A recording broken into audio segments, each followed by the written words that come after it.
Should be good. Okay, so welcome everybody to an AGIT Lunchbox session. We haven't had one in a while. This one is based on the IGU, which is the International Gas Union, if you aren't aware of it. They have a conference every 3 years called the IGRC, which stands for the International Gas Union's Research Conference. We were lucky enough to send an Aussie delegation of about 7 people, and we have 5 with us today. We have Stella Burnham. Stella, can you put your hand up, please? Stella won a prize from what is the iChemie Hackathon, which we sponsored, AGIT sponsored last year, and she won an award for being the best presenter and speaker on the day, and her award was to join the Aussie delegation heading to the IGRC in Banff, which happened in May this year. Catherine Domansky, can you please put your hand up? Morning, everyone. Catherine was also part of the Aussie delegation because she was an invited speaker to the conference. And Catherine, did you also sit on a panel? You moderated a panel? No, I didn't. Oh, okay. Yeah. Okay. Not so this time around. Okay. So Catherine was a speaker about net zero. We also have Esther Nolte. Esther, can you put your hand up? Hello. Esther is GPA engineering, and she won an AGIT scholarship to attend. Benji Lee, put your hand up, please, Benji. Benji also went along. He won a scholarship, and Bron, put your hand up, also won an AGIT scholarship to attend. So everybody had different roles. Some people were just in attendance. Other people were sitting on panels as moderators and speakers. So what we have here today is, Catherine, you're the lead, aren't you? Not at all. We're doing this as a collaboration. Esther is going to kick it off and drive the slide deck, because if I do that way leads to hell, quite frankly. I like to say that IT is the great leveler of people. So anyway, over to you, Esther. That it is. Think of this as an Australian swimming relay team, I reckon. That's a good analogy. I'll pass the baton as soon as I can. So yeah, I'm Esther Nolte at GPA Engineering. I'm a mechanical engineer, and yeah, I was fortunate enough to win a scholarship to attend the IGRC as part of the Australian delegation. I found out about the opportunity during Gas Speak last year, which is where I met Pat, Sol, probably a few other people here. And then GPA Engineering helped sponsor as well the other part of my opportunity to go over to Canada. So where was it located? It was in an absolutely stunning location in the Fairmont, Banff, which is in Alberta. Basically, an overview of what the conference was about, Jen briefly mentioned, but the International Gas Union run this conference every 3 years in a different host country. This year, the Canadian Gas Association hosted it. They did a brilliant job of the event. So we basically stayed in that hotel, and then the conference happened during the day. It was a 3-day event. The theme was all about innovation. So the conference is for innovators, academics, and research organisations. And the difference for the 2024 conference was that they wanted to take the focus away from just technical research and talk more about technology startups and gas clean tech and social innovation and how that plays a part in our transition as well. So originally, I thought I was just going over to attend the conference, but then I was asked to be a part of one of the panel sessions. So the panel session that I was part of was called Regional Perspective on Innovation. Generally, I'm quite tunnel visioned in my day-to-day work and working on mechanical deliverables, so this was very new to me. I had to step away and look at the gas industry as a whole and in terms of Australia's perspective versus other countries. Why was I on this panel? Well, the conference tried to bring in different perspectives This was particularly from young professionals within the industry. So often people at my level would be attending the conference and sponge as much as you can and then bring home what you can, but they wanted to start getting people at my level part of the conversation and what is our perspective on how we can overcome our challenges, and especially do we have different priorities across different countries. So some of the questions we were asked on the panel were so like, what is the current status of the gas industry within your country, and what would be the most effective way to communicate the importance of natural gas to young people? And it was interesting to see a couple of the different responses, possibly even using social media as a platform to explain to young people that, yeah, the challenges that are happening in the gas industry. Liliana was from Poland. She explained they're in a similar situation to Australia. They still run predominantly on coal as well. So moving over to a more decarbonised future, we're going to be facing similar challenges. Chi from China spoke about energy security issues. And Camilo, he was representing Colombia, and he delved more into like energy poverty and how their priorities are more so about keeping the lights on for everyone in their community. And although decarbonising is important, it's not their main priority in Colombia. So I found that all very interesting. I was very fortunate that from being part of that session, I came away with an award of excellence. There were 2 given out during the conference, and the other one was to Stephen Buffalo, who, among lots of contributions in the conference, he was on a panel called Gas Energy at the Forefront of Innovation. And they basically spoke about the Canadian companies and that have worked with Indigenous communities to develop new models for project development and provide lessons for the world and other sectors.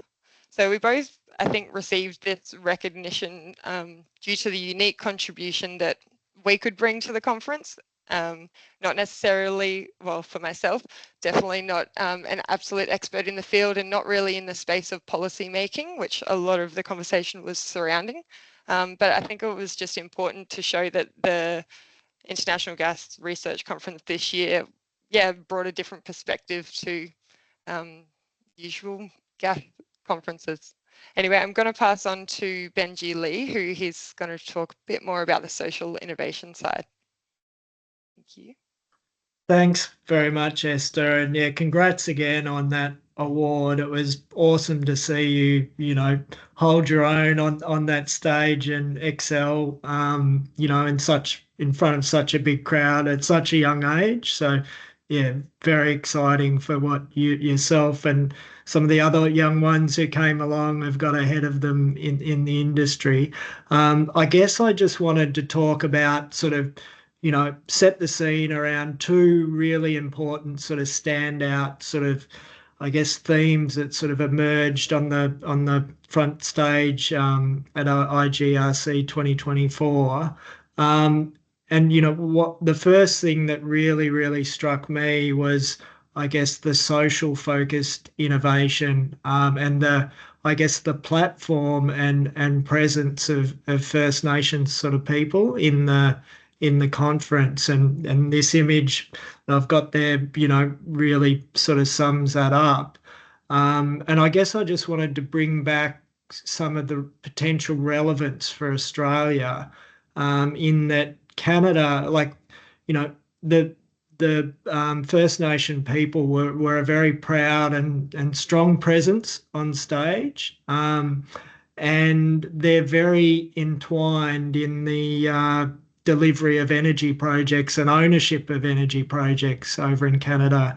And that's been facilitated through some loan guarantee programs that have operated at the province level, sort of like the state level in Australia, where sort of this provincial governments have stumped up, I think it's across 3 of the provinces, $7 billion in loan guarantees, which is I think, been around for around 10 years, and it's probably contributed to equity sort of stakes for First Nation people in probably over 100 projects. Earlier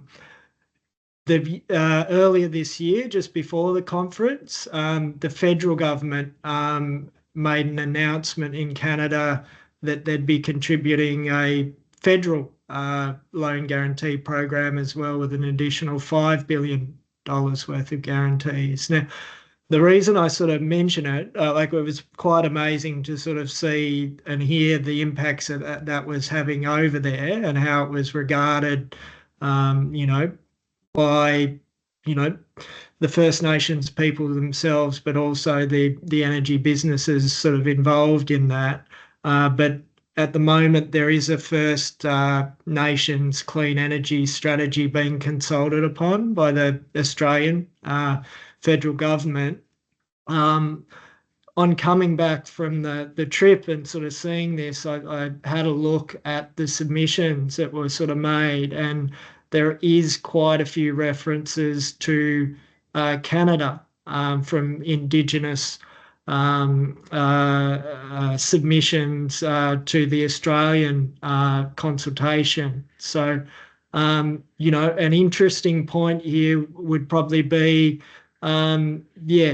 potentially there might be some sort of loan guarantee sort of arrangements coming to Australia, through the consideration of this strategy. I don't know the detail, or I haven't got any inside word in that, but it's definitely, captured in the consultation. So, interesting, could be an interesting step in terms of policy in here in Australia to sort of keep an eye on. Just the next slide.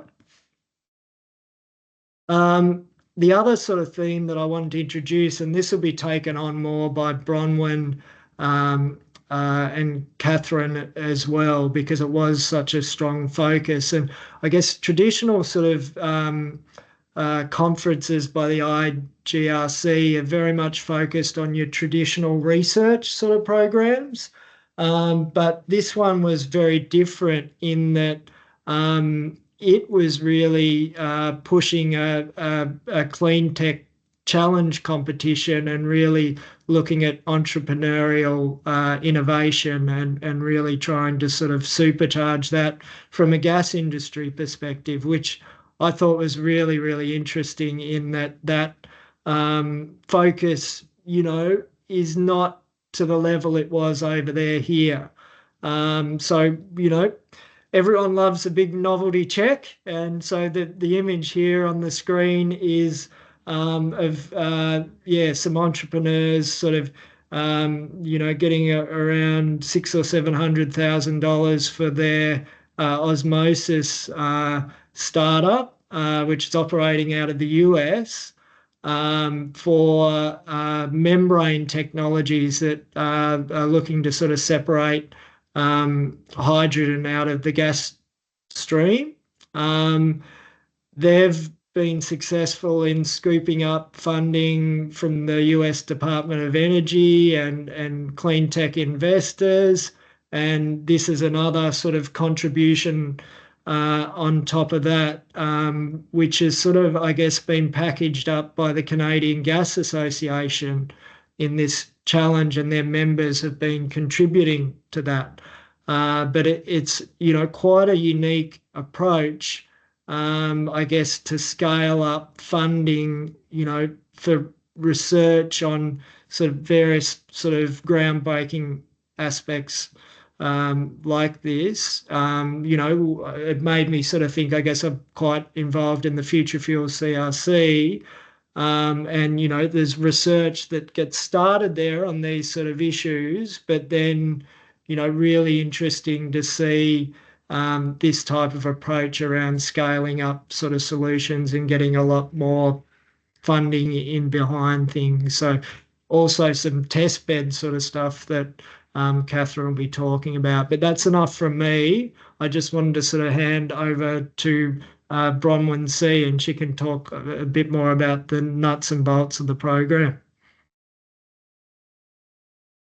Hi, everybody. So I thought I'd give you a quick run through of the Clean Tech Challenge. You probably know me from my many years of talking in the oil and gas industry, and especially in the East Coast gas market, where I work for several gas retailers.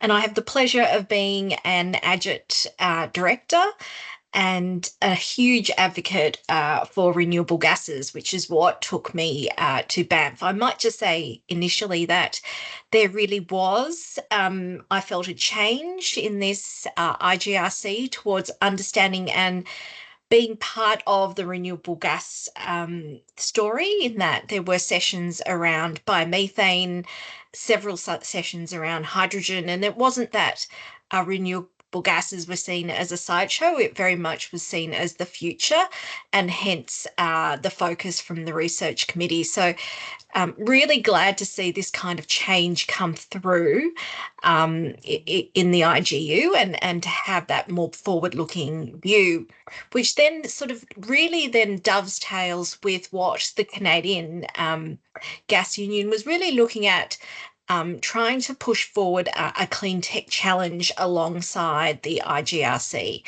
And as part of that conference, it was a challenge. It was providing, as Benji says, extra large checks, and which is just so important for these types of projects that took part in this challenge.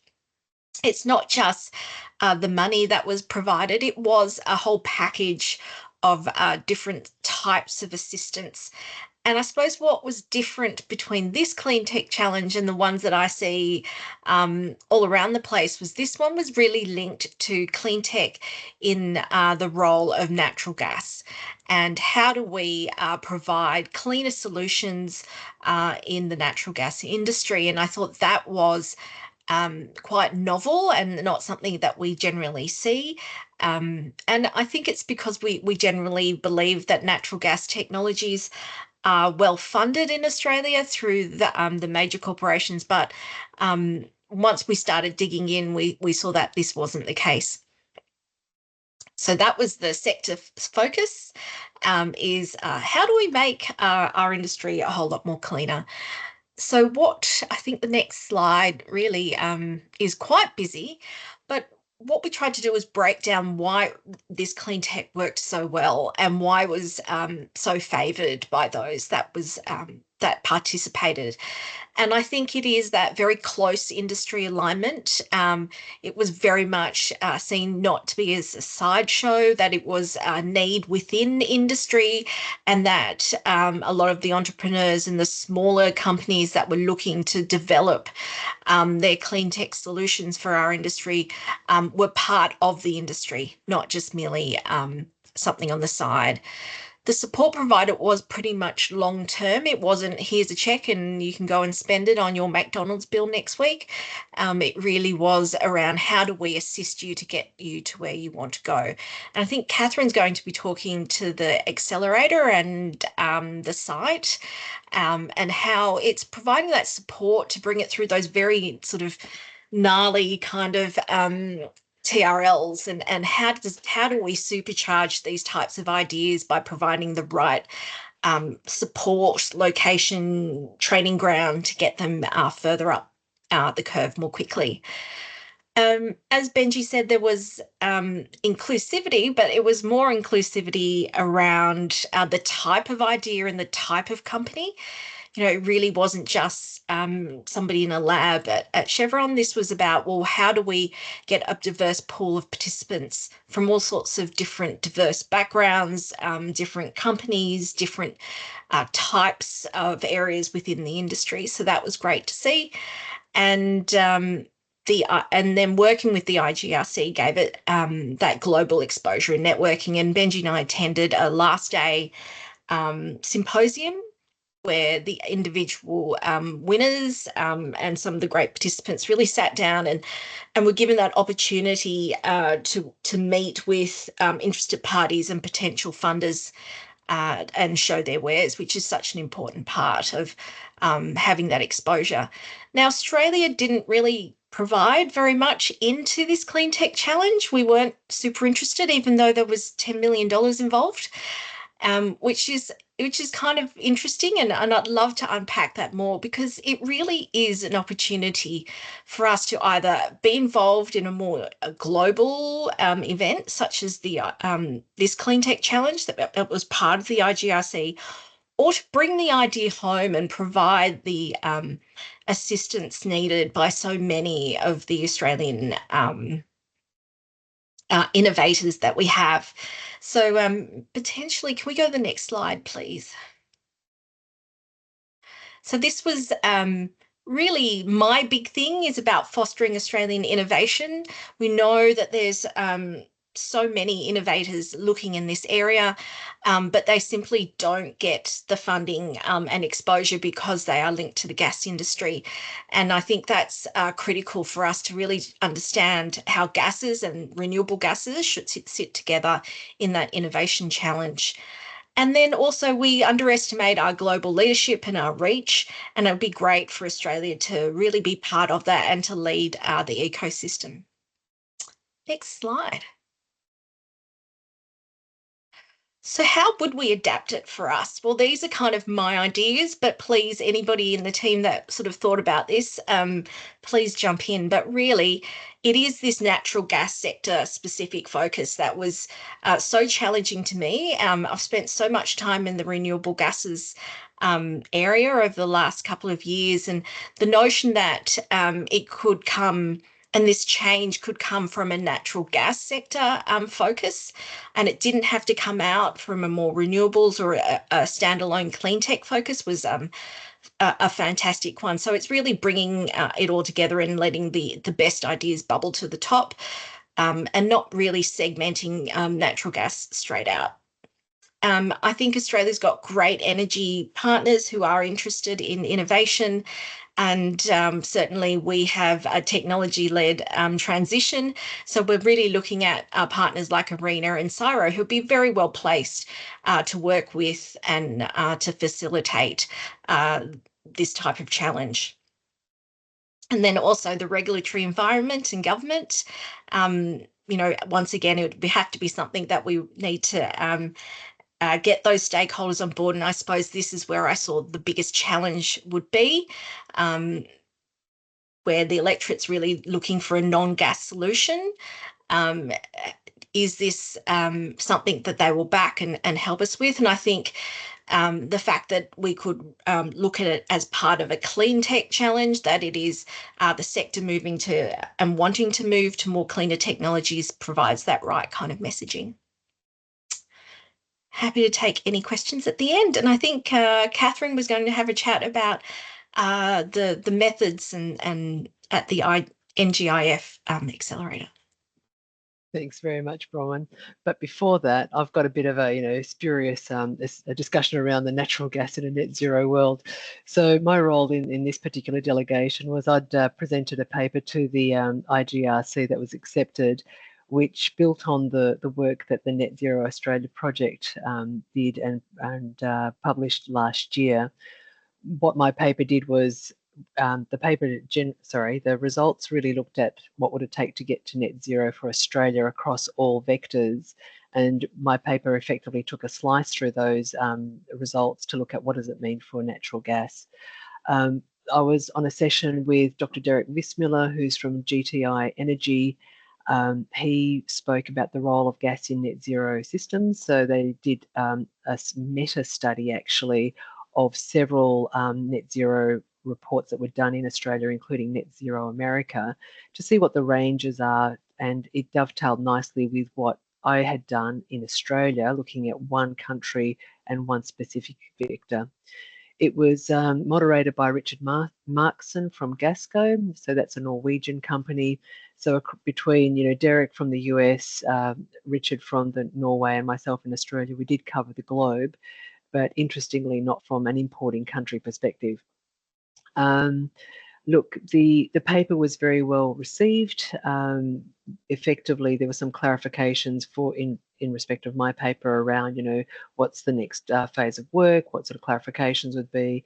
One question that was actually really quite interesting was actually has this been done for an importing country, which they have so many, their challenges are quite different. If you look at Japan, Korea, whichever country it may be, that perhaps it's worth cracking the aperture open. We're an energy producer, they're the importers. How do we actually then look to the net zero challenge from a more global perspective, bearing in mind that, a ton of carbon here and a ton of carbon elsewhere it's still a ton of carbon. How do we have that bigger picture? So that's just a bit of advertising. Apologies, you've got all the details there, and you'll see a link there also to the paper that was presented to IGRC. At the end of the, perfect, Esther, thank you for that. At the end of the conference, there was actually a site visit out to the AGIT, the Carbon Conversion Technology Centre, and that was actually, it builds on that Clean Tech Challenge that Bronwyn has just described so well. It's part of that package. So what is it? It's next door to the Shepherd Energy Centre, which is an 860 megawatt gas plant. And on the other side of the fence, quite literally, you've got that little shed out the side, which is the AGIT. It was set up by Intertech Alberta as part of that Clean Tech Challenge. It's established by the Government of Alberta, not Canada as such, and also supported through the Canadian government through the NGIF, the accelerator arm, which is their not-for-profit arm. You might have seen NGIF's logo on the novelty check that Benji showed as well. So they're a key feature through all of this innovation. The aim is to really focus on these clean tech startups, and its aim is to be, really a leading provider of applied research, development, and innovation services. What does it do? It provides facilities and lab space, including, interestingly, PhD students to be able to work on the ideas that are coming through. It allows that the IP stays with the developer, but it allows it to be tested and commercialized to get through those technical readiness levels.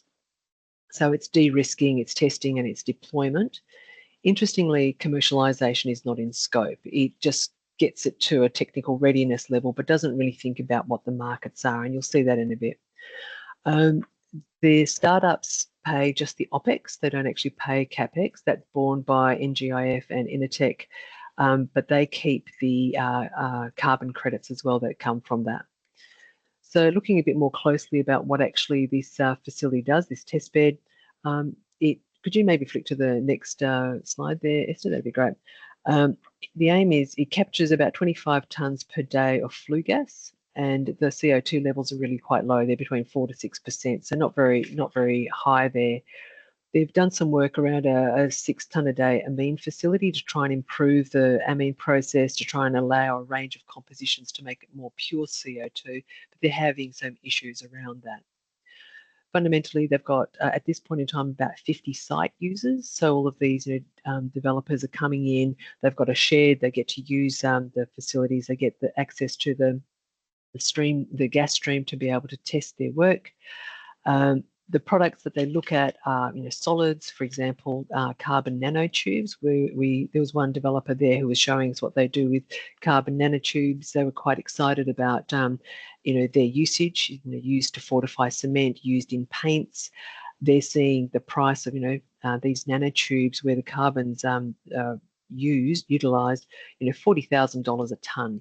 However, it's actually very low concentrations that you need in paint and in concrete. So it's not actually going to help very much. It's not going to move the dial, but across the range of technologies, maybe there's no big bang solution.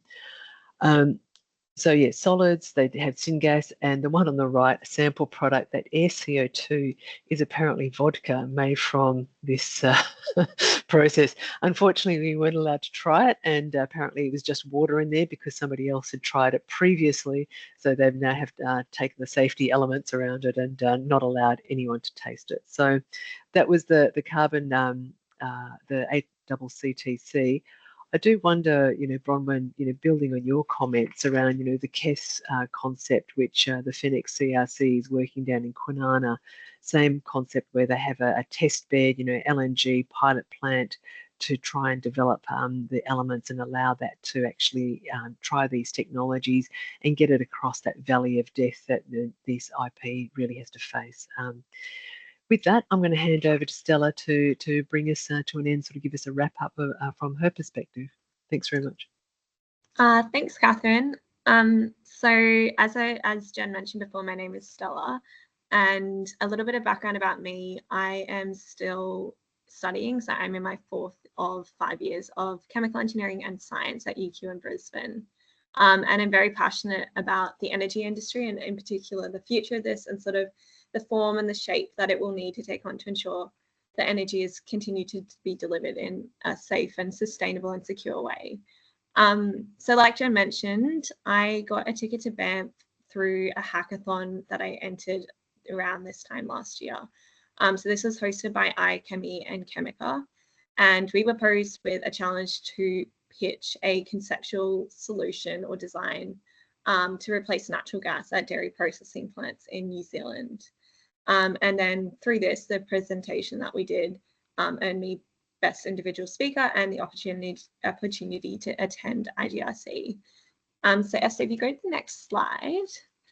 So when I was thinking about how to sort of wrap up my key takeaways, I thought I would bring it back to the 3 messages of the IGRC of connect, collaborate, and innovate, and sort of relate that back to my experiences as a student. So first of all, connecting. So the importance of connecting with people across the industry and across the industry with varying different backgrounds was something that really resonated with me throughout this experience. I think during my journey so far as an engineer, most of the people that I've worked with and study with have been engineers or engineering students, and I know that this is not reflective of working in industry. So during my trip to Banff and the IGRC, I had the opportunity to talk and meet people from a range of different professional backgrounds.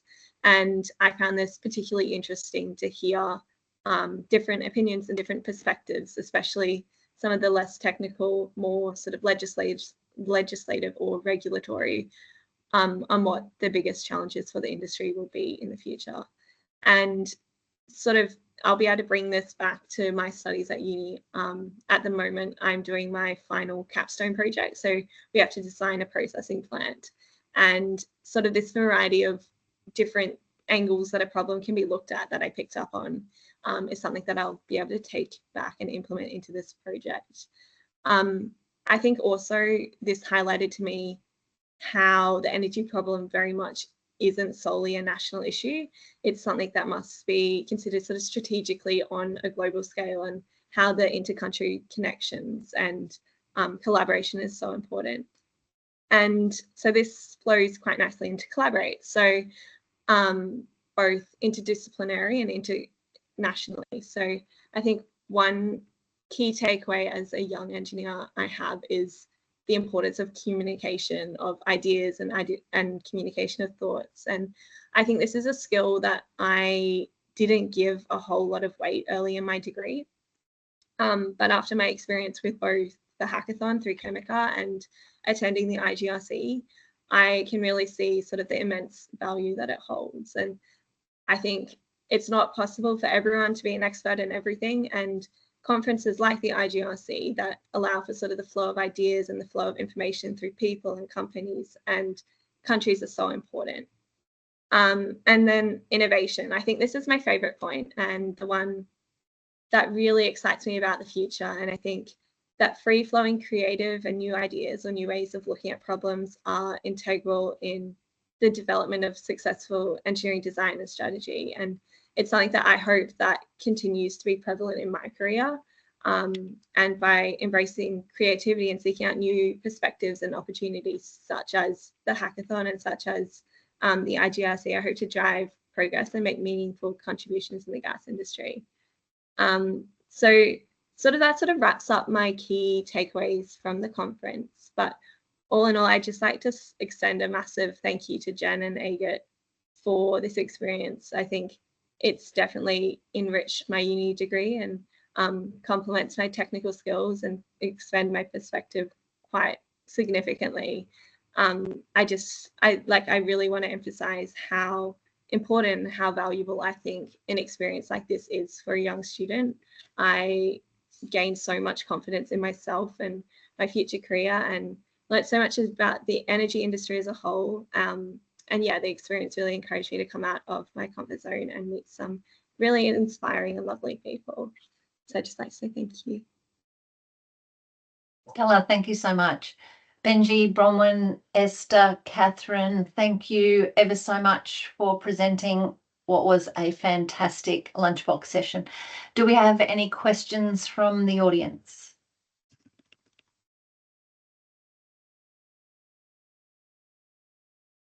I've got one for you, Benji, if that's okay.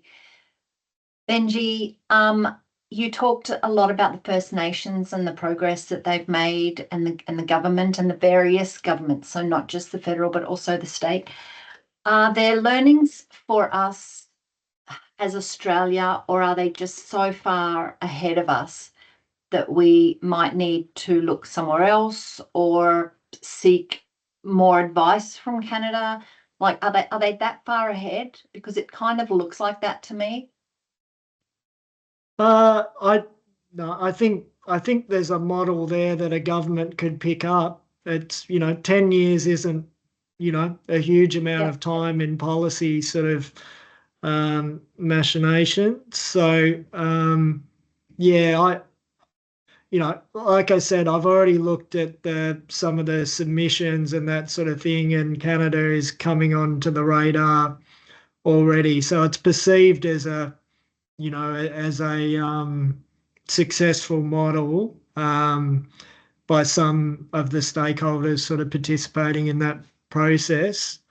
So I think it's definitely one to watch. It would be a huge change here, but I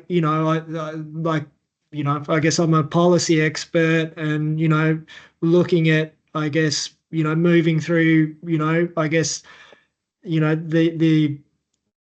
we've had the voice, and the government didn't get the outcome that they sort of wanted there.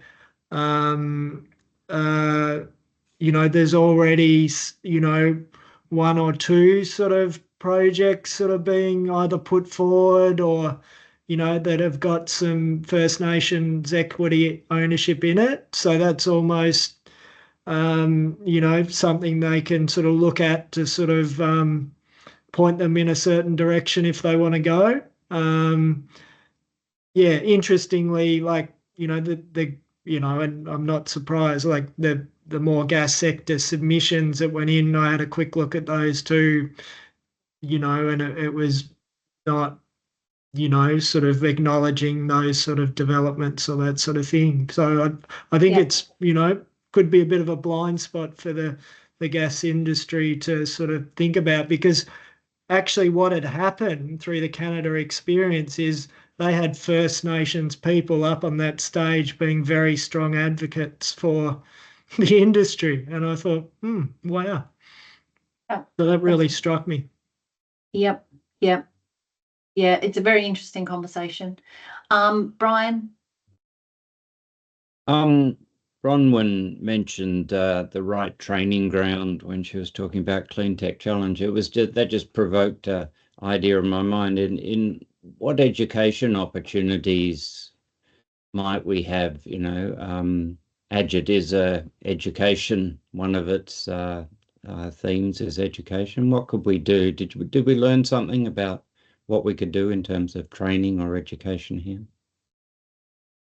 I don't know. It's probably a question for all the players. It was just that it was Bronwyn was talking, and I thought of it. I think, Brian, what the difference was that everywhere I went, I saw material about teaching the community about the benefits of gas, and it might be in Alberta kind of thing, but certainly there were so many materials just even floating around which showed like it evidenced a need by the sector to really educate the community, and I don't think we see that level. Like I remember like they were handing out like lollies, primers on, what is a terajoule and how does a gas-fired generator work. And I think that's just so important that we're getting the facts out, and that's part of that conversation. And I think that reflects how Alberta thinks in relation to gas and how important it is to their community. I probably saw more of it in Western Australia than I see on the East Coast and in Australia. But certainly what AGIT is, I believe AGIT is here to do is to find opportunities for education. And what I thought the IGRC did was it added to that education process the notion that clean tech was part of that conversation for natural gas. It wasn't just your traditional natural gas extraction. And so I think that's something we have to have a bit of a think about, is how do we change that narrative in Australia, and how we also part of the solution, because I think we've already been tarred with being the problem. Can I just maybe build on that, and Bronwyn? I think the general level of energy literacy is very low in Australia. So actually building that out in the ways that Bronwyn's discussed, but actually understanding, you know, when you turn your lights on, where does that come from? And then actually being able to articulate what the role of gas is, will start to base the debate in fact rather than in headlines. Just one really quick point on the back of it too, just specifically in relation to the clean tech challenge.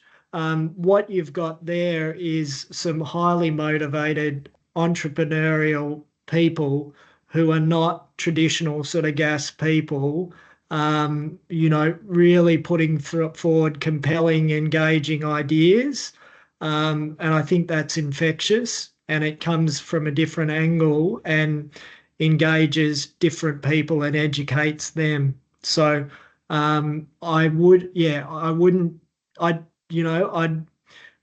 definitely be looking at that clean tech challenge with an education lens. Not everyone would do that at first point, but it has got, you know, a lot of outreach that can come off the back of that.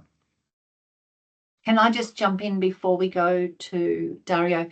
I was spruiking this time last year. I was spruiking very hard to get involvement from the Australian gas industry, and I got a little bit of traction, but nobody took it any further. And this clean tech challenge, because it's a global thing, even though it's based in Canada, it's actually a global clean tech challenge. It will run again. So that was only round one. And if you ever want to be introduced to the person who runs it, who is a Canadian, lovely, lovely man called John Adams, drop me an email and I will put you in contact. Dario.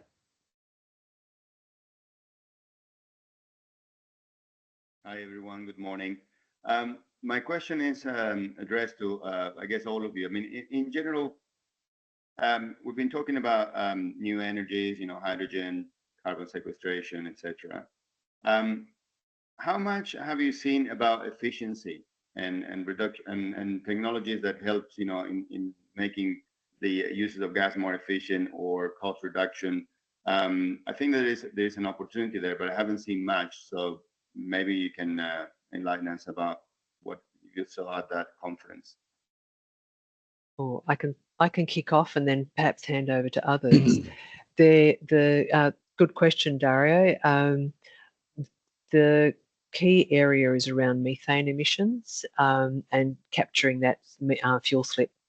And there was a technical session there that was looking at actually how do you run your ferries in a way that actually reduces your energy requirements. So it's actually being able to use the existing infrastructure that you have better. I think you're also talking about efficiency and how do you, you know, become more efficient, or, you know, but that's perhaps thinking about new appliances. So new infrastructure comes with a big capital spend.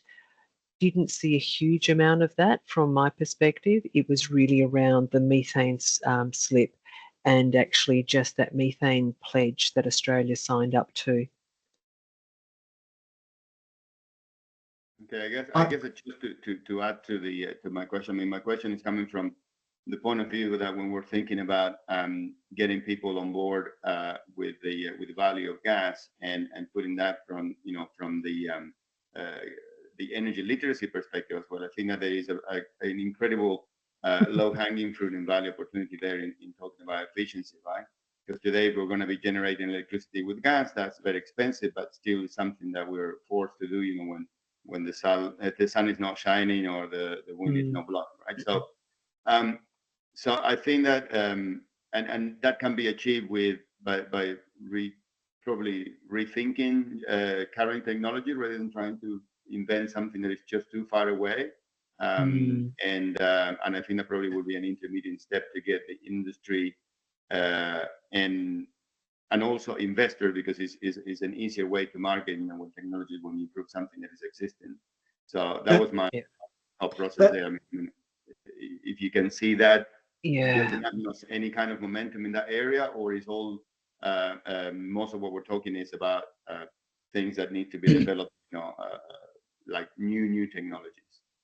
Dario, I caught up with this policy lead from Fortis BC in Vancouver just after the conference, and they've been making really big inroads into their efficiency on gas. So it's really a big driver for them, and it precisely for those reasons that you say, in that they can affect change in that area and you know, get some outcomes, you know, as opposed to, you know, some of the more longer term sort of thing. So they're definitely pulling that as a lever, and quite proud of their success around that. So, and, you know, within this Clean Tech Challenge, one of the categories of startups, you know, that was being focused on was efficiency. You know, there was hydrogen, there was biomethane, there was a few other, you know, areas of focus too. But yeah, that is much stronger there. And Australia's been late to sign up to that 30% methane pledge. So there's other countries that are,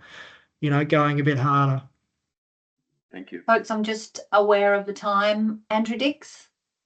Yeah, hi, thanks. So no questions really, but some comments which I think might be useful. Great part of Canada, and I've worked with I actually stayed in that hotel I was just working at about 15 years ago.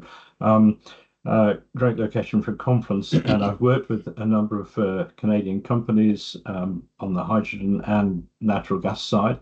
So for those that don't know me, I actually spent let's say the first half of my career in the gas industry in the UK, and came to Australia just over 20 years ago now, where I've kind of morphed into what we think is the hydrogen industry. And my current role is the CEO of the Australian Hydrogen Research Network. I was actually quite impressed by the whole kind of clean tech challenge, and the way in which the gas industry is kind of embracing the kind of issues to get towards net zero and so on. From a policy point of view, I mean, it seems to me that there's some very distinct differences between Canada and Australia. In Australia, you have organisations such as the Hydrogen Council, which is a self-confessed advocacy group. You have pretty well entranced coal industry and, dare I say, gas industry as well. But a lack of general kind of, as we say, you know, energy education around. So people are not able really to make decisions in choosing between, you know, one approach or another on anything other than kind of headlines, which I find really frustrating. And the one role that the Hydrogen Research Network hopefully will do is to try and bring some science thinking and, you know, critical thinking to these kind of issues. I actually spoke to one of my colleagues over in Canada last week, Bruno Pollet, who's based over in Montreal. He leads the substantial hydrogen program, and he was asking about whether in Australia we have, you know, hydrogen advocates or hydrogen deniers. And I said, yeah, we've got a few of each, but you've got one or two in Canada as well. And I mentioned one particular name, and he said, oh, he's just he's a plonker. So this is an engineer you probably know of who's come up with the idea that hydrogen is completely Not exactly. That hydrogen's been oversold, which I tend to agree. And as someone coming out of the gas industry, I personally think there's a huge role for hydrogen in the gas industry, and the gas industry should play an important part in our move to a low carbon energy business in which hydrogen features. Unfortunately, in Australia, unless you're talking about green hydrogen, nobody seems to be interested. And I think that's a big problem that somehow we need to address. If there's any way that I can help in that there's conversations, happy to do so. And I'm hoping that it might actually come up at our conference in Perth, beginning of next month. Which, if you don't know about that, this is the second Australian Hydrogen Research Conference. Anyway, yeah, just a little plug at the end there. But yeah, great. Look, great presentations. I really enjoyed that. Thank you, Jen, for organising it all. Thank you, Andrew. If we've got no more questions, I think that's just a quick chip in after Andrew's comment. The Hydrogen Society of Australia is being funded to do public education around hydrogen. It's doing it in the regions in Western Australia so far, but plans to move a bit further along. So, and a good initiative as well, Brian. But it's small, very small. Yeah. I understand what you're saying. It's not solving the problem you're talking about. Folks, I think it's a wrap. Thank you, everybody. I hope you all got something out of today's session. It was great feedback. It was really good to learn. It was lovely. Yeah. Perfect. Nice. It's nice to listen to our young people too. So yeah. Thanks, everyone. Bye. Thanks very much, everyone. Good to meet. Thank you. Thanks, Jen. Bye.